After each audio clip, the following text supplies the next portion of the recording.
मैं डॉक्टर संगीता झा, सहायक प्राध्यापक अर्थशास्त्र, शासकीय राजीव लोचन महाविद्यालय रांची। आज हमारे व्याख्यान का विषय है 12वीं पंचवर्षीय योजना या 12th 5 ईयर प्लान। तो आइए देखते हैं कि 5 ईयर प्लान में क्या क्या मुख्य बातें थी, अवधि कितनी थी, उद्देश्य कितने थे और कौन कौन से प्रावधान किए गए थे। सबसे पहले देखते हैं कि 12वीं पंचवर्षीय योजना की अवधि क्या थी। तो इसकी अवधि थी 1 अप्रैल 2012 से 31 मार्च 2017 तक की। इसका जो प्रमुख लक्ष्य निर्धारित किया गया था वो तीव्र, अधिक समावेशी और सतत विकास। 11वीं योजना में से अधिक विकास दर प्राप्त करना था। तीव्र का अर्थ है योजना आयोग ने 12वीं योजना में आर्थिक विकास के लिए 2 वैकल्पिक लक्ष्यों को रखा था। पहला 11वीं योजना के 9% विकास के लक्ष्य को फिर से दोहराना और दूसरा 12वीं योजना के लिए 9.5% का और भी उच्च औसत विकास लक्ष्य प्राप्त करना। 11वीं योजना का मुख्य उद्देश्य था तीव्र और समावेशी विकास। इस दौरान पहले से जो की गई पहल थी उसके परिणाम स्वरूप दोनों उद्देश्यों की दिशा में पर्याप्त प्रगति हुई थी, परंतु इस दौरान हमारे सामने कुछ चुनौतियां आई थी और कुछ हमें अनुभव प्राप्त हुआ था। तो विश्व परिदृश्य और इन अनुभवों को देखते हुए हमने नए सिरे से अधिक समावेशी विकास की ओर आगे कदम बढ़ाया। सतत विकास का अर्थ था कि बिना पर्यावरणीय क्षति के दीर्घकालीन विकास किया जाना। अब देखते हैं कि 12वीं पंचवर्षीय योजना में विकास की दर क्या थी। तो 12वीं योजना में विकास दर का लक्ष्य 9% रखा गया था, परंतु वैश्विक मंदी को देखते हुए इसे 8.2% कर दिया गया बाद में। किंतु एनडीसी ने जब इसका अनुमोदन किया तो उसको संशोधित दर थी हमारी विकास की 8%। इसके बाद व्यय प्रावधान की ओर आते हैं कि क्या कितने लाख राशि इसमें योजनागत व्यय के लिए रखी गई थी। तो योजनागत व्यय प्रावधान था 30.16 लाख करोड़ रुपए का और 12वीं योजना का कुल आकार था 45.7 लाख करोड़ रुपए का था। कृषि क्षेत्र में 4% की वार्षिक वृद्धि दर का लक्ष्य रखा गया था, जबकि विनिर्माण के क्षेत्र में 10% रखा गया था।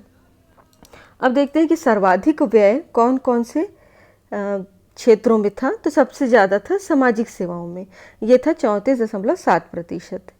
ऊर्जा के क्षेत्र में इसके बाद 18.7% एवं परिवहन के क्षेत्र में तीसरा क्षेत्र था जो सबसे ज़्यादा व्यय किया गया, वो था 15.7%। वैसे तो मुख्य लक्ष्य इसका तीव्र, अधिक समावेशी और सतत विकास था, परंतु 25 अन्य मुख्य लक्ष्य निर्धारित किए गए थे 12वीं योजना में, जिसको हम शीर्षकवार जो है देखेंगे। तो सबसे पहले है गरीबी और बेरोजगारी। तो गरीबी में 11वीं पंचवर्षीय योजना के मुकाबले 10% कमी करने का लक्ष्य रखा गया था, जबकि गैर कृषि क्षेत्र में 15 मिलियन नए रोजगार का सृजन करना था। अब आते हैं शिक्षा के क्षेत्र में। तो स्कूली शिक्षा दर में 60% की वृद्धि करना था, अर्थात सभी बच्चों की शिक्षा तक पहुंच को निर्धारित करना इसका मुख्य लक्ष्य रखा गया था। उच्च शिक्षा में एक आयु वर्ग में 20 लाख सीटें बढ़ाना था, अर्थात यदि किसी आयु विशेष में मान लो 21 या 23 वर्ष हुआ तो उस आयु वर्ग में जितने भी सीटें हैं उनको 20 लाख तक बढ़ाना इसका लक्ष्य रखा गया था। लिंग एवं सामाजिक असमानता को मिटाना भी इसका एक प्रमुख लक्ष्य था। अब देखते हैं कि स्वास्थ्य के क्षेत्र में कौन कौन से लक्ष्य निर्धारित किए गए थे। तो पहला है कि शिशु मृत्यु दर को 1000 में 25 तक लाना था। यदि 11वीं पंचवर्षीय योजना में देखें तो ये 28 था, तो 3 प्रति हजार में कम करने का लक्ष्य रखा गया था। मातृत्व मृत्यु दर, इसको हम 1 लाख में नापते हैं, तो 1 लाख में कम से कम 100 माताओं तक लाना इसका लक्ष्य रखा गया था। लिंगानुपात प्रति हजार पुरुषों पर स्त्रियों का अनुपात 950 तक लाना रखा गया था। 2011 के जनगणना में ये 940 तक था, जिसको कि 950 तक पहुंचाना था। प्रजनन दर 2.1 तक प्राप्त करना था। इसका अर्थ यह था कि प्रति दंपत्ति औसत परिवार कम से कम 2 बच्चों तक पहुंचाना था। एक स्वास्थ्य की और लक्ष्य निर्धारित किया गया था कि 0 से 3 वर्ष तक के जो कुपोषित बच्चे थे उनकी संख्या को आधी करना इसका लक्ष्य रखा गया था।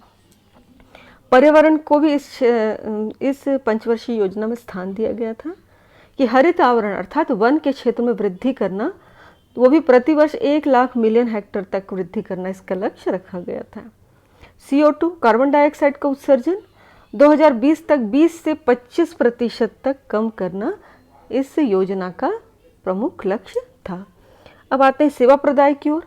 तो बैंकिंग सेवा का 90% जनसंख्या तक विस्तार करना था देश की, और जो जनता को सब्सिडी दी जाती थी तो उनको प्रत्यक्ष हस्तांतरण के द्वारा सीधे खाते में दिए जाने की शुरुआत करना था, जैसा कि हमें पता है कि अभी तो की ही जा रही है। तो DBT के द्वारा सब्सिडी को डायरेक्ट खाते में डालना और ये सुविधा अधिक से अधिक लोगों को प्रदान करना इसका लक्ष्य रखा गया था। अब आते हैं आधारभूत संरचना की ओर। तो आधारभूत संरचना में GDP का 9% तक निवेश किया जाना इसका लक्ष्य था। सकल सिंचित क्षेत्र में देखेंगे तो 103 मिलियन हेक्टेयर तक बढ़ाना था, जो कि उस समय 90 मिलियन हेक्टेयर तक था। अगला लक्ष्य यदि देखा जाए आधारभूत संरचना में, तो सभी गांवों में बिजली पहुंचाना इसका लक्ष्य था। इसके अतिरिक्त सभी गांवों को राष्ट्रीय और राज्य हाईवे से जोड़ना या सभी गांवों तक सड़क का निर्माण, मौसमी सड़क का निर्माण करना था। और ये हाईवे जो राष्ट्रीय और राज्य बनना था, कम से कम 2 लेन बनाना इसका लक्ष्य रखा गया था। इसके पश्चात आते हैं ग्रामीण क्षेत्र में टेलीफोन घनत्व जो है 70% तक बढ़ाना था। 50% ग्रामीण जनसंख्या को प्रति व्यक्ति 40 लीटर पेयजल उपलब्ध कराना इस योजना का लक्ष्य था। और 50% ग्राम पंचायत को निर्मल ग्राम का दर्जा देना इसका लक्ष्य निर्धारित किया गया था। 12वीं पंचवर्षीय योजना में 8% विकास दर को प्राप्त करने का लक्ष्य था, किंतु 6.8% ही वार्षिक दर प्राप्त की जा सके। यदि टेलीफोन घनत्व की बात करें जो 70% तक बढ़ाना था, तो भारत निर्माण योजना में ऐसा ही लक्ष्य और रखा गया था। और जो ग्राम पंचायत को निर्मल ग्राम का दर्जा देना था, तो आज वो स्वच्छ भारत कहला रहा है। उस समय निर्मल ग्राम कहा जाता था। आज स्वच्छ भारत के अंतर्गत ये ग्रामों को स्वच्छ करने का या इस तरीके का दर्जा देने का कार्य चल रहा है। भारत सरकार ने 12वीं पंचवर्षीय योजना की समाप्ति के साथ ही पंचवर्षीय योजनाओं की समाप्ति की घोषणा कर दी। इसके स्थान पर 15 वर्षीय नेशनल डेवलपमेंट विजन या प्लान बनाने की योजना सरकार की रही, और जो ये प्लान बनाए जाएंगे 15 वर्षीय, जिसकी समीक्षा 3 वर्षों में की जानी थी। पहले प्लान की समीक्षा 19-20 में की जानी थी। इस प्रकार हम देखते हैं कि 12वीं पंचवर्षीय योजना में जो मुख्य लक्ष्य निर्धारित किए गए थे और उसके चलते यहाँ पर जो योजनाएं प्रारंभ की गई। धन्यवाद।